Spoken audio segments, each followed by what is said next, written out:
हजुरलाई नि यो टोलभरिको राम्री लाग्छ। तिमी आफूलाई कहिले कोहीसँग तुलना नगर क्या।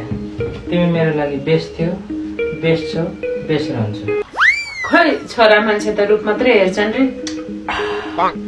यो रूपसुप भन्ने कुरा के पनि हुँदैन क्या। मान्छेको बानी बेहोरा चाहिँ राम्रो हुनुपर्छ। झ्याम्पुतली अलिकति राम्री चाहिँ हो तिमी भन्दा कि।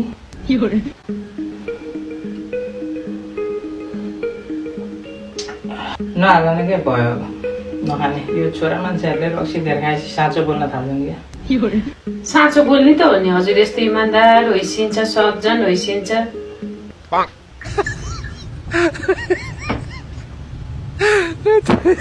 पनि कस्तो भाग्य मानिरहेछु, यस्तो राम्रो बुढो पाएँ, सज्जन। भाग्य त मेरो बिरे क्या मेरो। यस्ता राम्रो केटीसँग मेरो लभ परेको थियो। लास्टमा यस्तो पर्यो। छिमेकीका बुढीहरू टक्कर टक्कर टक्कर टक्कर गर्दै हिँड्छन्। आफ्नो चाहिँ भागी यस्तो